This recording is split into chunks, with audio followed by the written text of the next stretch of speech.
Hoy quiero contarte la historia de Esperanza, una niña de 12 años que terminó salvándole la vida a Pablo Escobar. Una advertencia lanzada a toda prisa en las calles de Medellín cambió para siempre el destino de ambos en 1992. Pero lo que ocurrió después dejó a todos sorprendidos. Si deseas que sigamos compartiendo relatos tan impactantes como este, ayúdanos a llegar a los 650 me gusta en este video. El humo del bazuco flotaba en el aire húmedo de Medellín aquella tarde de octubre de 1992. Las calles del barrio La Macarena estaban impregnadas del olor a fritanga, gasolina quemada y esa mezcla de ilusión y desesperanza que solía respirarse en los sectores populares de la ciudad. Esperanza Morales, apenas una niña de 12 años, caminaba descalza sobre un pavimento lleno de grietas, cargando una cajita de madera donde guardaba chicles Trident, caramelos de menta y un trapo viejo para lustrar zapatos. Sus ojos, grandes y oscuros, habían aprendido a descifrar la calle como otros niños leen un cuento. Podía reconocer el silbido que anunciaba la llegada de la policía y distinguirlo del que advertía de una redada paramilitar. Conocía de memoria cada esquina, cada callejón sin salida y cada ventana desde donde los campaneros vigilaban los movimientos.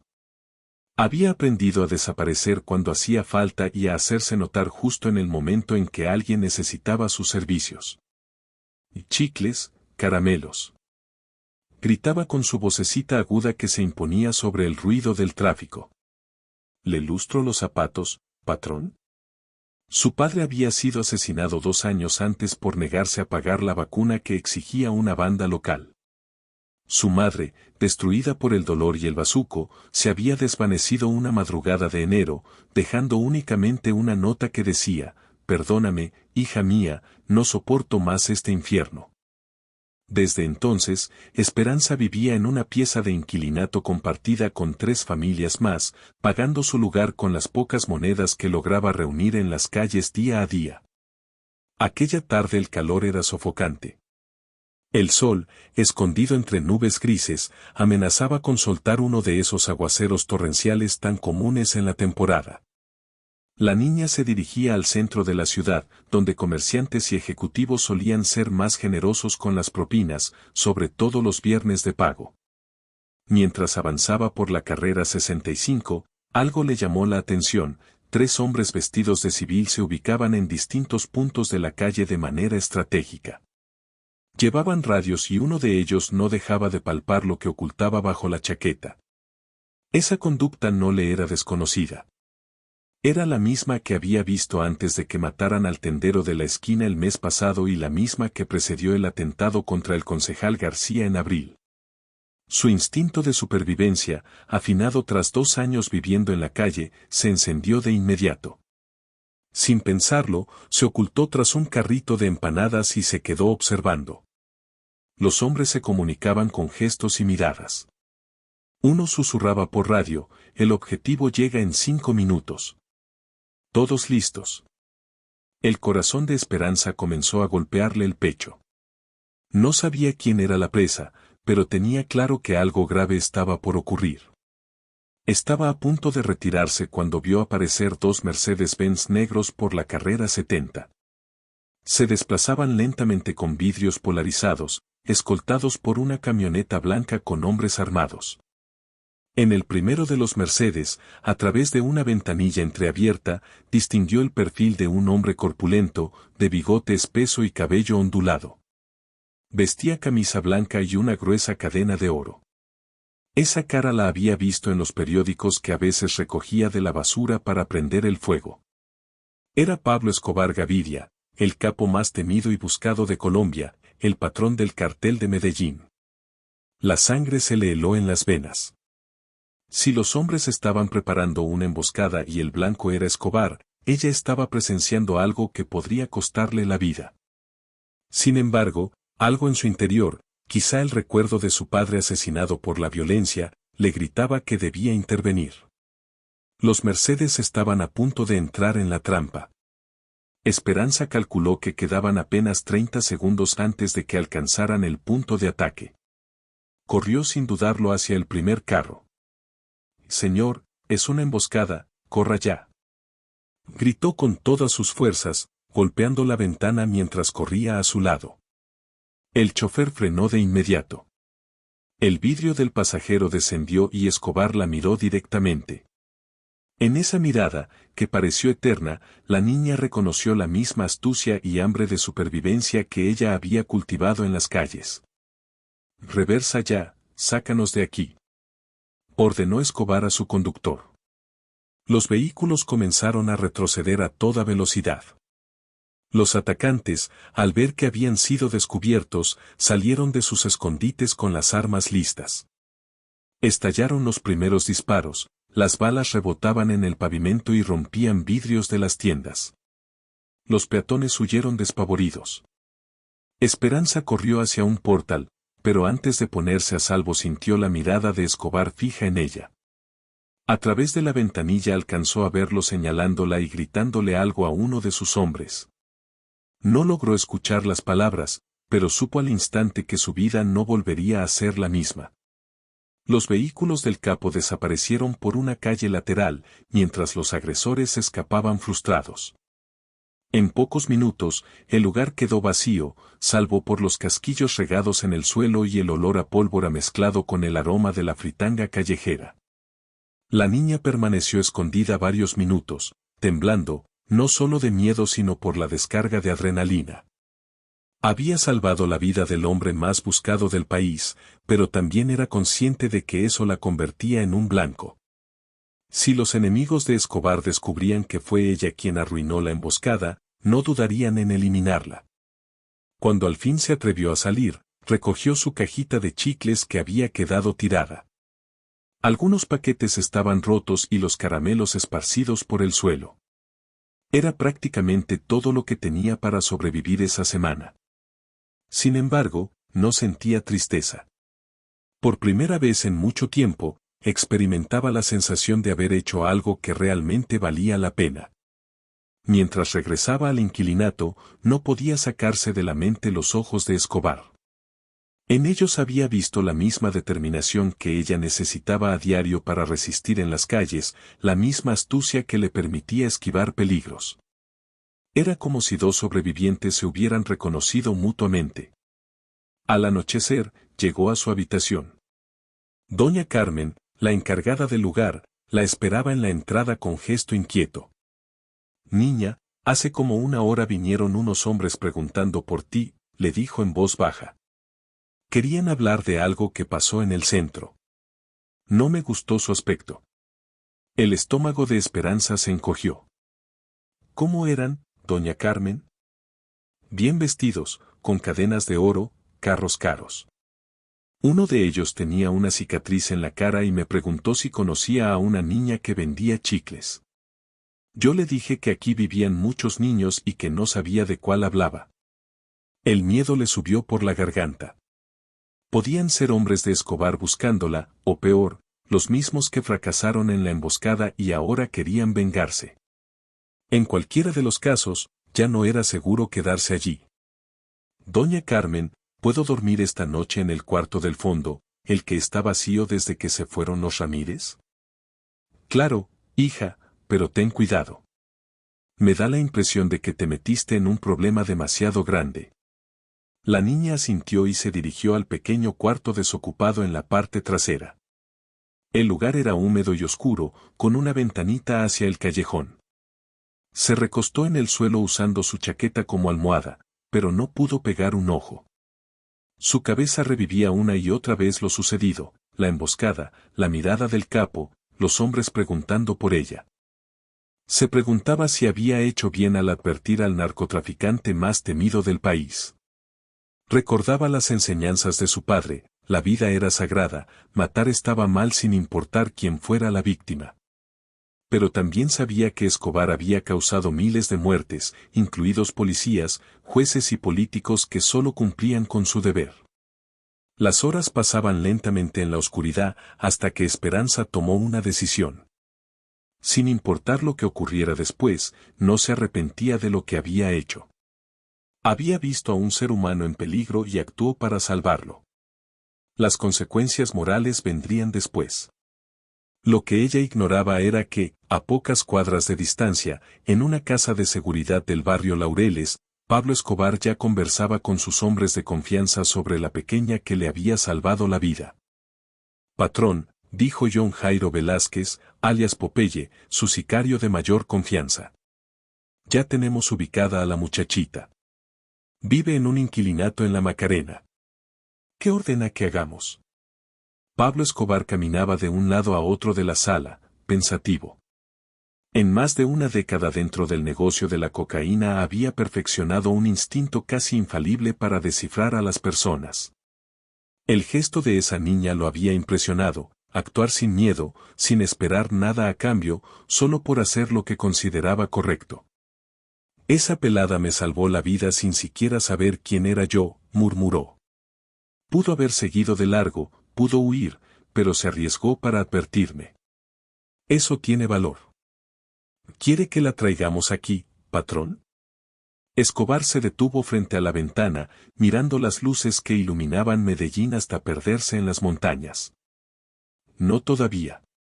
Primero quiero saber más de ella, quién es, cómo sobrevive, qué le hace falta, y quiero que la protejan sin que lo note. Si mis enemigos se enteran de que fue ella quien frustró su plan, la matan sin dudar. Mientras tanto, al otro lado de la ciudad, Esperanza por fin lograba quedarse dormida al amanecer, sin imaginar que su acto de coraje había puesto en marcha una cadena de sucesos que transformaría su vida para siempre. En sus sueños se repetía la mirada de Pablo Escobar, pero esta vez no había miedo en sus ojos. Había algo diferente, quizás respeto, curiosidad o una forma extraña de gratitud que solo un sobreviviente reconoce en otro. Cuando la mañana entraba tímidamente por la ventana del pequeño cuarto, Esperanza despertó con voces susurrantes en el patio del inquilinato. Su nueva vida, llena de riesgos y posibilidades insospechadas, estaba a punto de comenzar. El ruido de motocicletas acercándose la sobresaltó. Su corazón se aceleró de inmediato. En Medellín, motos a esas horas de la mañana significaban casi siempre lo mismo, sicarios en una vuelta o la policía haciendo redada. Espió por la ventana y vio 3 Yamaha DT-125 frente al edificio.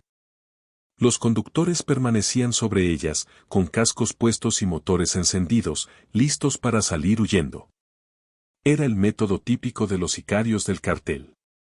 Vine a buscar a la pelada que vende chicles, se oyó una voz ronca desde el patio principal. Sé que vive aquí. Doña Carmen, con voz temblorosa, respondió. Aquí viven muchos niños, señor, no sé de cuál me habla. No me mienta, señora. Una niña de unos 12 años, delgada, pelo negro y largo, que ayer estaba en el centro vendiendo dulces. Mis jefes quieren hablar con ella. Esperanza reconoció en el timbre de voz el acento típico de los barrios del norte de Medellín. Había aprendido a notar esas diferencias durante sus años en la calle. Su mente se aceleró evaluando salidas, escapar por la ventana trasera la llevaría directo al callejón, donde quizá también había vigilancia, quedarse oculta era arriesgarse a que la descubrieran en cualquier momento. Y mire, doña, continuó el hombre, ahora con tono más áspero. Mi patrón no es alguien que tolere esperas. Esa muchachita le hizo un favor ayer y él quiere agradecérselo. Pero si ustedes siguen haciéndose los locos, esto se puede poner feo para todos. Un favor. La frase resonó en la mente de Esperanza. Tal vez no venían a matarla, sino que de verdad Escobar quería recompensarla. Sin embargo, sabía que en ese mundo un agradecimiento podía convertirse en sentencia de muerte en segundos. Doña Carmen, con la experiencia de toda una vida en los barrios populares, replicó. ¿Y cómo sé yo que ustedes hablan la verdad? Cualquiera puede llegar aquí en moto diciendo que viene del patrón. El hombre soltó una risa seca. Tiene razón en dudar, señora, y la respeto por eso. Mire, se oyó el crujir de papeles, aquí hay 5 millones de pesos para usted, por cuidar a la niña. Y aquí otros 10 millones para que ella se compre ropa y coma bien. Mi patrón dice que una pelada tan valiente no debería andar descalza. 15 millones. Más de lo que Esperanza había visto en toda su vida. Con eso podía rentar un cuarto propio, alimentarse bien durante meses, quizá volver al colegio. Pero también sabía que nada de Pablo Escobar era gratis, siempre había un precio oculto. El patrón también dice, añadió el sicario, que la pelada no debe temer por su seguridad. Algunos enemigos andan preguntando por la china que se metió en lo que no debía, pero nosotros la cuidaremos. Eso sí, ni una palabra a nadie. Ni policías, ni periodistas, ni vecinos. ¿Quedó claro? La amenaza era evidente. El silencio formaba parte del trato. Esperanza tomó aire y decidió enfrentar la situación. No podía esconderse eternamente. Salió al patio y, con voz más firme de lo que realmente sentía, se presentó. Yo soy Esperanza. Soy la niña que estaba ayer en el centro. El hombre que había hablado se giró hacia ella. Joven, quizá de 25 años, con el cabello rapado y una cicatriz que le atravesaba la cara. Jeans, tenis Nike y una camiseta del Atlético Nacional. A simple vista parecía un vecino más, pero los detalles lo delataban, la gruesa cadena de oro, el radio colgado en el cinturón y la mano siempre cerca de la cintura, donde seguramente tenía un arma. Usted es más valiente de lo que creí, chinita, dijo evaluándola con la mirada. Me llamo Freddy, aunque en el barrio me dicen el flaco. Trabajo para don Pablo y él me mandó a entregarle esto. Le extendió un sobremanila abultado. Aquí está el dinero que le prometió y una dirección a la que puede acudir si algún día necesita ayuda. Esperanza lo tomó con las manos temblorosas. Era más pesado de lo que imaginaba. ¿El señor Pablo quiere verme? Freddy negó. Por ahora no. Él está ocupado y moverse tanto por la ciudad es muy arriesgado. Pero me dijo que le dijera que nunca olvida a quienes le hacen favores. Si algún día necesita algo, búsquelo. ¿Y qué debo hacer yo? Preguntó Esperanza, desconfiada. Nada por ahora. Siga con su vida normal, estudie si puede, trabaje si toca, pero siempre con cuidado. Hay mucha gente mala en la calle, y no todos son tan generosos como mi patrón. Freddy la miró con seriedad. Eso sí, si alguien pregunta por lo de ayer, usted no vio ni oyó nada. ¿Está claro? Está claro, respondió Esperanza.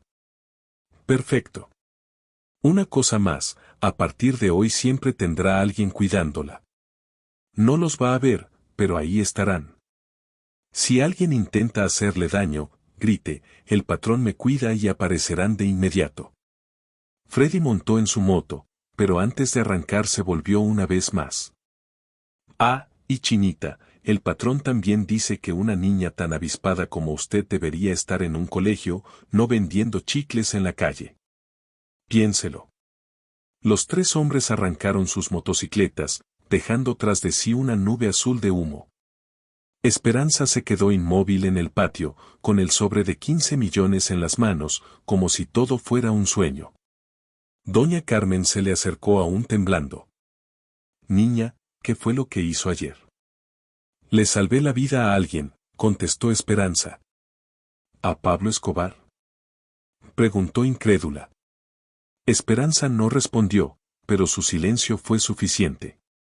Dios bendito, exclamó la mujer, persignándose. Niña, usted no sabe en qué se metió. Ese hombre es el mismísimo diablo. Quizás, dijo Esperanza, pero ayer era solo un ser humano en peligro y yo hice lo que sentí correcto. Durante las horas siguientes no pudo dejar de pensar en todo lo ocurrido. Había escondido el dinero, pero la idea la abrumaba, tenía más de lo que nunca había soñado y la protección del hombre más temido de Medellín.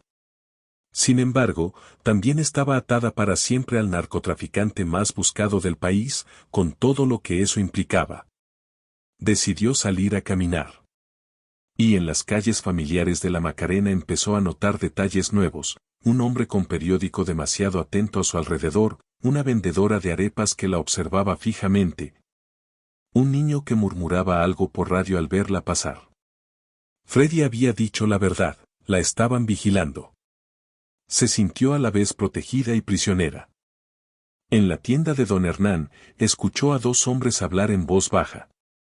Dicen que los Pepes casi agarran a Pablo ayer en el centro. Pero alguien lo avisó y se les escapó. Esos desgraciados no van a parar hasta matarlo.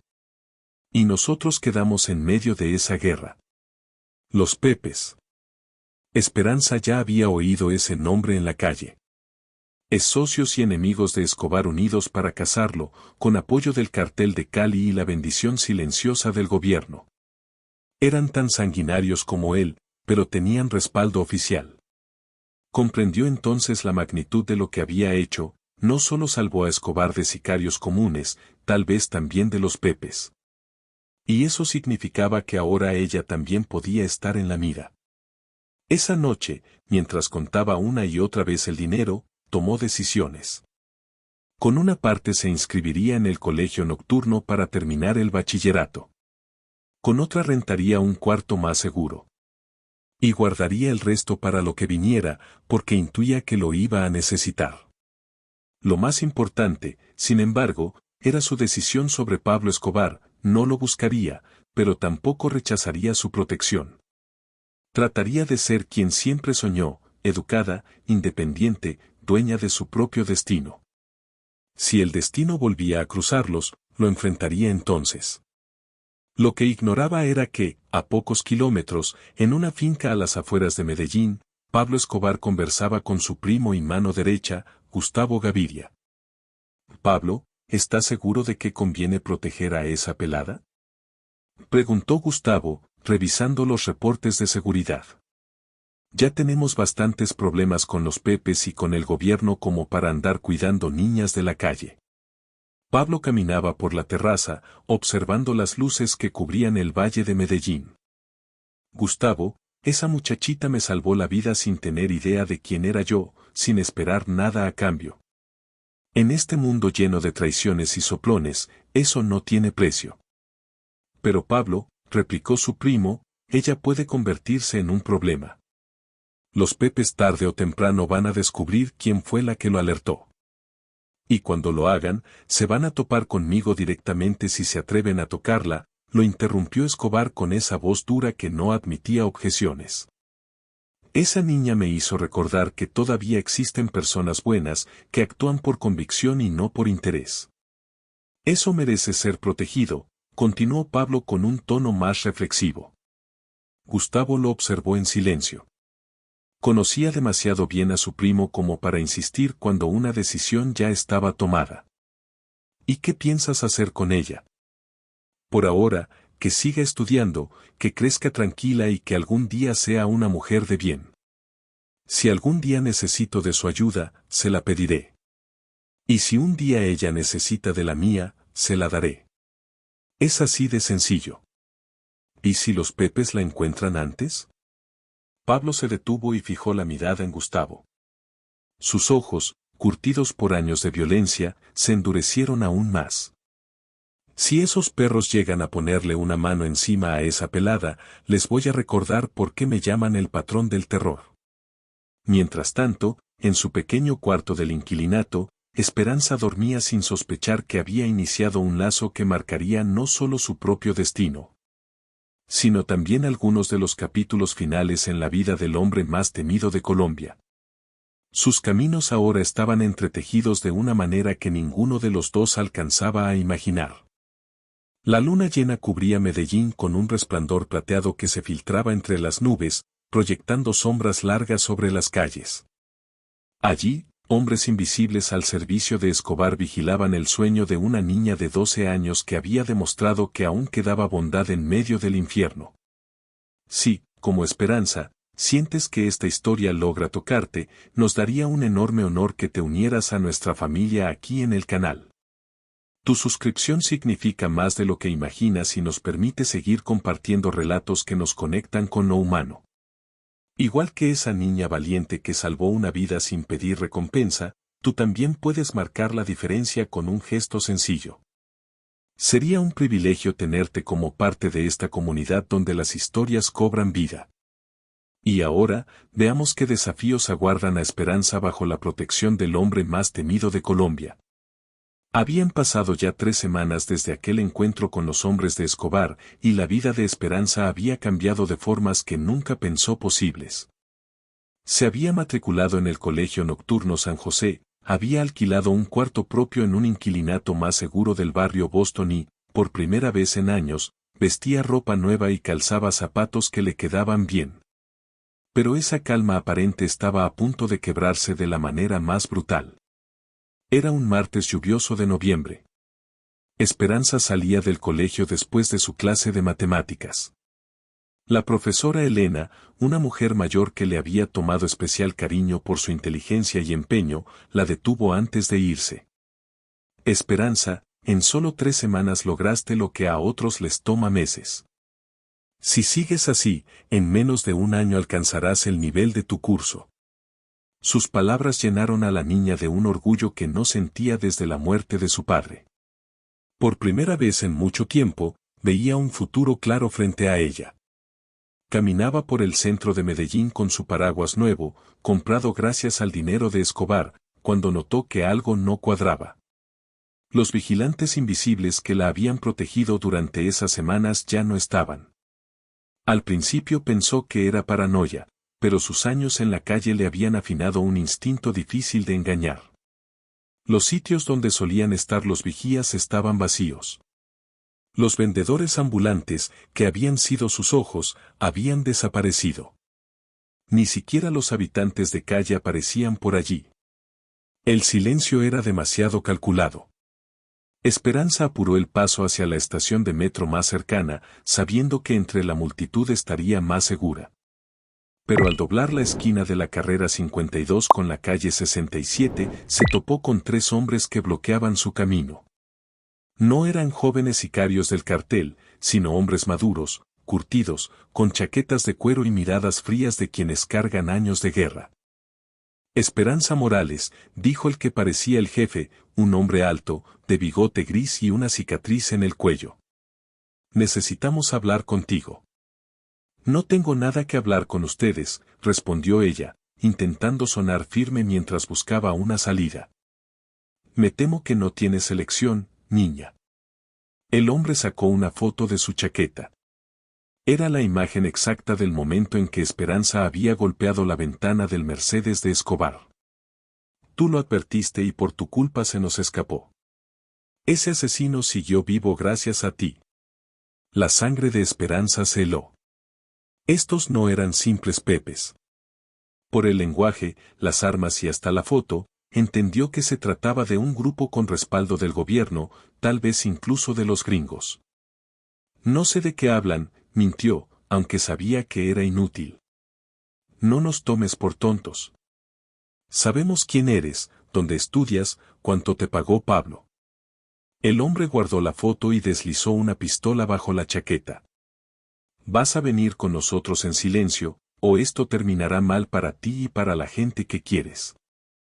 ¿Qué quieren de mí?, preguntó ella, tratando de ganar tiempo. Que nos ayudes a tenderle una trampa a tu amigo Pablo. Él confía en ti, eso lo sabemos. Lo llamarás, le dirás que estás en peligro y cuando venga, lo recibiremos como merece.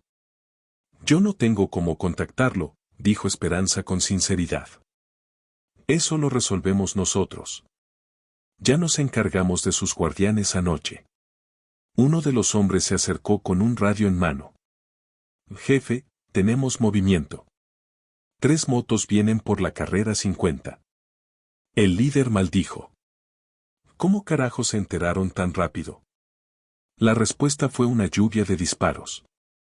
3 motocicletas Yamaha irrumpieron disparando ráfagas de subfusil mientras seguían acelerando. Era la táctica clásica del cartel, golpear fuerte y desaparecer. Los pepes respondieron cubriéndose tras los autos. Esperanza se tiró al suelo detrás de un taxi mientras los vidrios explotaban a su alrededor. La niña, gritó uno de los motociclistas. Saquen a la niña de ahí. Era Freddy, el mismo que había llegado al inquilinato semanas atrás. Con una mano conducía y con la otra disparaba, como solo los sicarios de Medellín sabían hacerlo. Esperanza entendió que era su momento.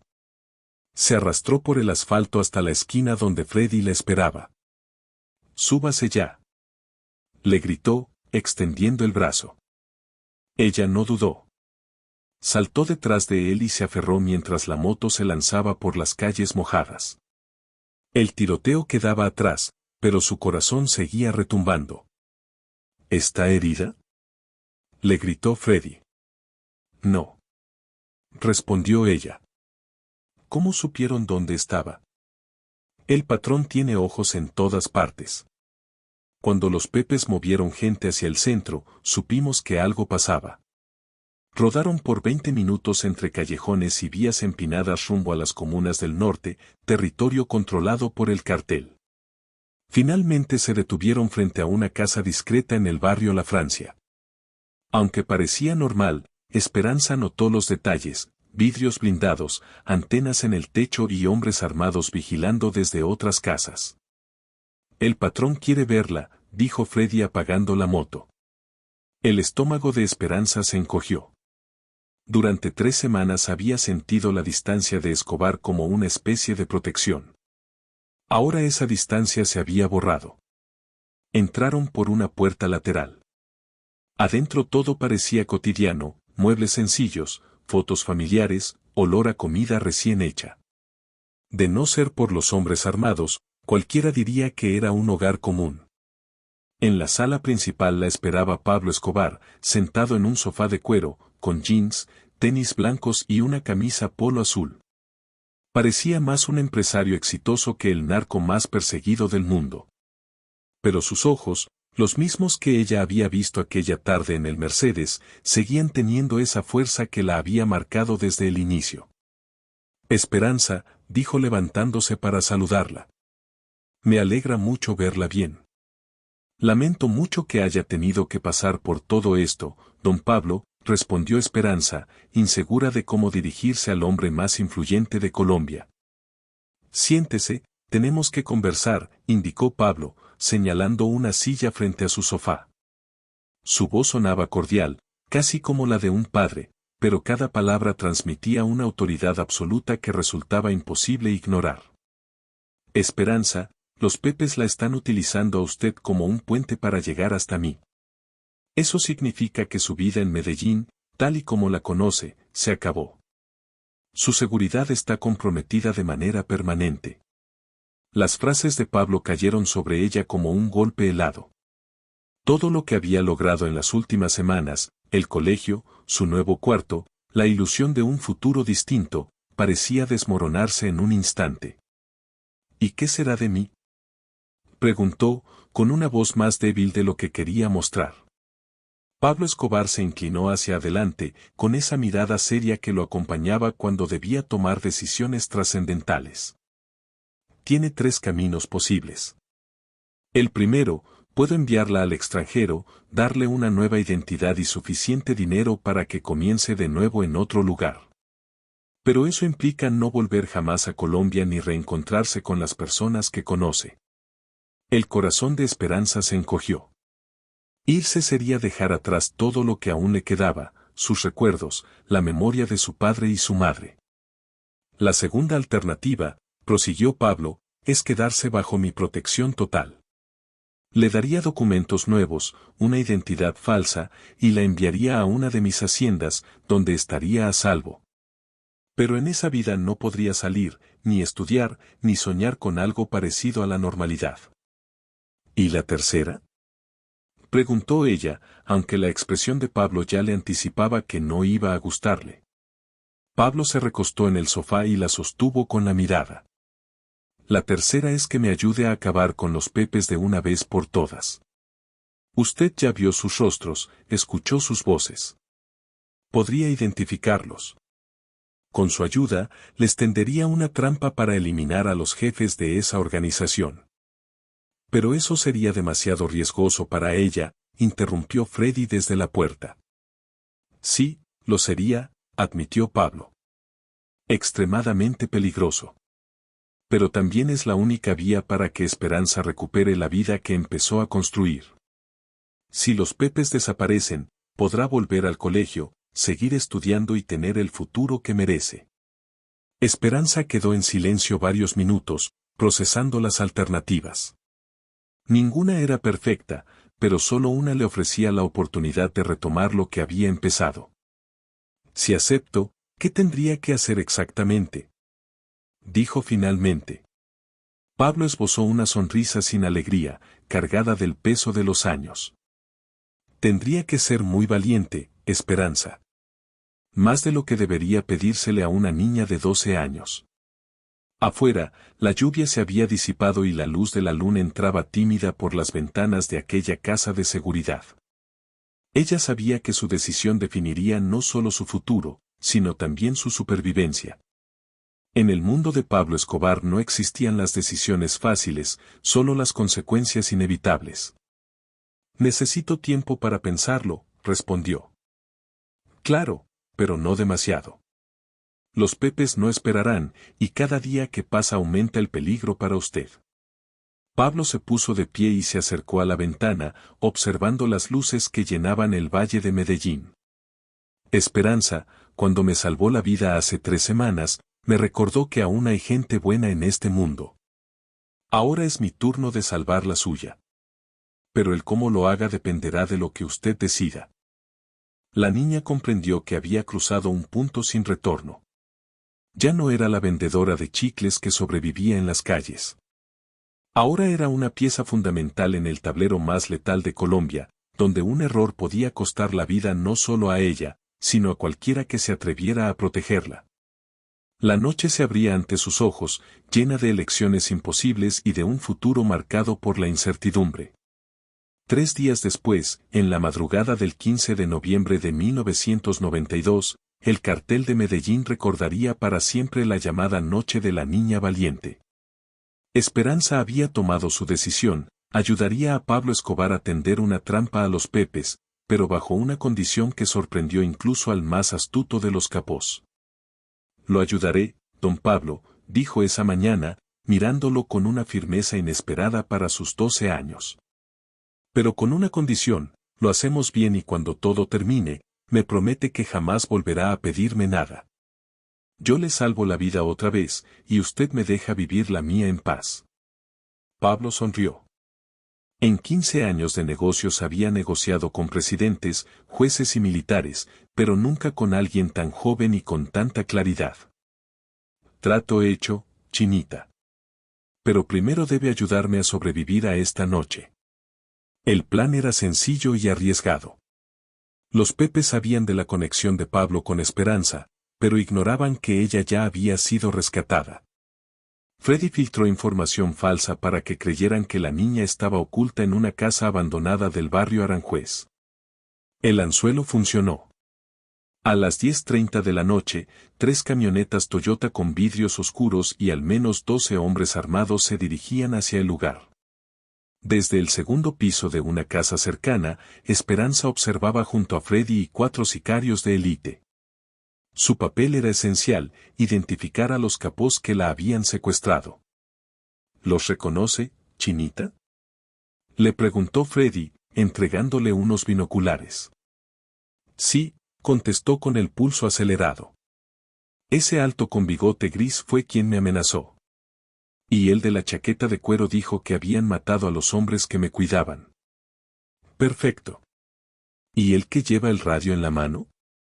No lo había visto antes, parece el jefe de todos. Freddy transmitió la información por radio. La voz de Pablo respondió al instante. Procedan con máximo cuidado. La niña no puede salir lastimada. Lo que siguió fue una demostración de precisión mortal.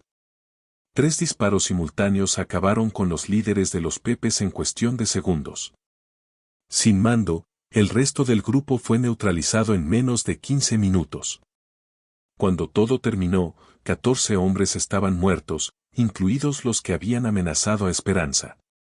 Ningún civil resultó herido y los sicarios del cartel se retiraron sin bajas. Ella observó todo en silencio, sin sentir satisfacción ni culpa, solo la certeza de que así se resolvían los conflictos en ese mundo. De vuelta en la casa de seguridad, se sentó frente a Pablo. Algo había cambiado entre ellos.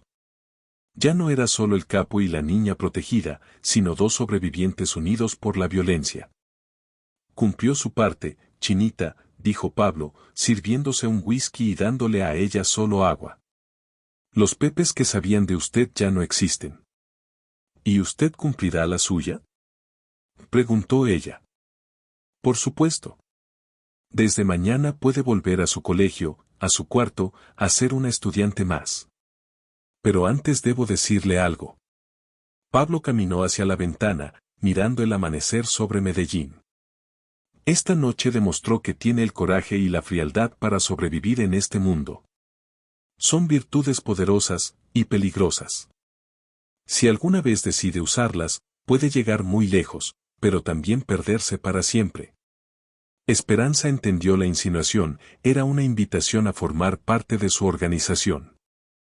Ya elegí, don Pablo. Quiero estudiar. Quiero ayudar a otros niños como yo.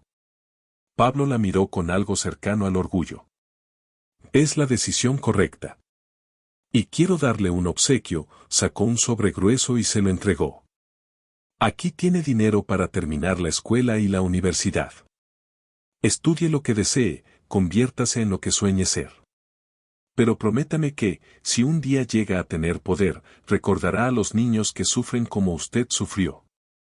¿Por qué hace esto, si ya cumplí mi parte? Preguntó ella. Porque cuando me salvó la vida, me recordó que todavía existe esperanza en este mundo. Y la esperanza no se destruye, se protege. En ese momento irrumpió Gustavo Gaviria con noticias urgentes, la policía estaba realizando redadas y tenían menos de una hora antes de que llegaran allí. Debemos mover a la niña ya, ordenó Pablo. Esperanza sintió un nudo en el estómago. No se preocupe, dijo Pablo. Freddy la llevará de regreso y, cuando la policía llegue, usted ya estará en su colegio como si nada.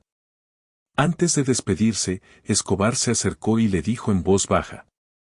Recuerde lo que hablamos, Chinita. Sea lo que quiera hacer, pero nunca olvide de dónde viene. Y si algún día necesita ayuda para algo justo, algo que beneficie a la gente humilde, búsqueme. Siempre le estaré en deuda. ¿Y si es usted quien necesita ayuda? Se atrevió a preguntar ella. Pablo sonrió con tristeza. Mi camino ya está escrito. No hay salvación para mí. Pero para usted sí. Aproveche esa oportunidad. Fue la última vez que Esperanza vio a Pablo Escobar con vida. Freddy la llevó de vuelta a su barrio, y cuando llegó al colegio esa mañana, todo parecía seguir igual. Sus compañeros jamás imaginaron que ella había pasado la noche participando en la eliminación de un grupo de los Pepes. Su maestra tampoco sospechaba que la alumna más brillante de su curso había estado dialogando con el narcotraficante más temido de Colombia. Pero Esperanza lo sabía, y ese conocimiento marcó su vida para siempre. Con el paso de los años, cuando ya era una reconocida trabajadora social en Medellín dedicada a los niños de la calle, volvería a pensar en aquellos días de noviembre de 1992. Se preguntaba si Escobar había hecho bien en involucrarla en su guerra, si sus propias elecciones fueron las correctas o si existía un camino alternativo. Sin embargo, siempre llegaba a la misma conclusión, en el mundo hostil y violento donde creció, no había decisiones perfectas, solo caminos que aceptar con todas sus consecuencias. Ella había optado primero por sobrevivir, después por estudiar y finalmente por dedicar su vida a ayudar a otros. El 2 de diciembre de 1993, exactamente un año después de aquel último encuentro, se encontraba en su pequeño apartamento repasando para un examen de matemáticas cuando la radio interrumpió la calma. Pablo Escobar Gaviria, el narcotraficante más buscado del planeta, ha sido abatido en Medellín por fuerzas de la Policía Nacional. Esperanza apagó el aparato y permaneció inmóvil durante largos minutos. No sintió tristeza, pero tampoco alegría. Era una mezcla extraña de alivio y nostalgia. El hombre que había garantizado su futuro había encontrado el final que tantas veces había anticipado. Aquella noche, por primera vez en mucho tiempo, Esperanza durmió sin miedo. Sabía que su historia con Escobar había concluido definitivamente, aunque el peso de esa relación la acompañaría siempre. Años más tarde, cuando los niños a quienes apoyaba le preguntaban cómo había logrado escapar de la miseria y convertirse en profesional, ella solía responder con la misma enseñanza. Tuve la fortuna de cruzarme con alguien que confiaba en el valor de la educación y en las segundas oportunidades. Pero sobre todo aprendí que, sin importar de dónde vengas ni lo difícil de tu situación, siempre puedes elegir ser una buena persona. Nunca mencionaba el nombre de Pablo Escobar, aunque cumplía fielmente la promesa que le había hecho, usar su lugar en la vida para abrir caminos a otros niños que habían vivido lo mismo que ella. Y cada vez que veía a uno de ellos graduarse o conseguir un empleo digno, recordaba aquellas palabras pronunciadas en su última conversación con el capo: la esperanza es algo que debe protegerse y alimentarse, no destruirse. En lo más profundo de su corazón, Esperanza sabía que esa era la manera más honesta de honrar la memoria de aquel hombre que, pese a sus crímenes, había resguardado su futuro en un momento decisivo. No justificaba su violencia, ni celebraba sus delitos, pero tampoco podía negar que, sin esa intervención, probablemente habría muerto en un callejón antes de cumplir los 13 años. La vida, comprendió con los años, era demasiado compleja para reducirla a juicios simples. Solo quedaba vivir cada día tomando las mejores decisiones posibles con lo que se tenía a mano, y esperar que el balance final se inclinara hacia el bien. Así, la niña que un día salvó al rey terminó transformándose en la mujer que salvaría a muchos otros niños, perpetuando un ciclo de esperanza que había comenzado con un grito desesperado en una calle de Medellín y un acto de valentía que cambió dos destinos para siempre. La historia de Esperanza deja abiertas interrogantes que van mucho más allá de la ficción. ¿Hizo bien Pablo Escobar al proteger a una niña inocente, o simplemente la utilizó en su propia guerra? Si hubieras estado en su lugar, ¿habrías tenido la fuerza para participar en aquella trampa mortal? ¿Es posible hacer algo bueno por las razones equivocadas o algo malo por un motivo noble? Estas son las preguntas que nos definen como seres humanos. Si este relato te llevó a reflexionar sobre la complejidad moral de la vida real, si te sorprendiste cuestionando tus propias convicciones acerca del bien y del mal, entonces hemos cumplido nuestra misión. Pero para seguir compartiendo estas historias necesitamos tu apoyo. ¿Crees que Esperanza eligió correctamente? ¿Habrías actuado igual en su lugar? ¿Pablo Escobar fue simplemente un villano que cometió un gesto bondadoso o un hombre atrapado en circunstancias imposibles? Déjanos tu opinión en los comentarios. Porque son estas conversaciones las que nos ayudan a comprender mejor nuestra propia humanidad. Y si deseas continuar explorando historias que desafían la forma en que vemos el mundo, suscríbete. Tu suscripción no solo respalda nuestro trabajo, también te convierte en parte de una comunidad que no teme hacerse las preguntas difíciles. Porque al final, las mejores historias no son las que ofrecen respuestas fáciles, sino aquellas que nos obligan a construir nuestras propias respuestas.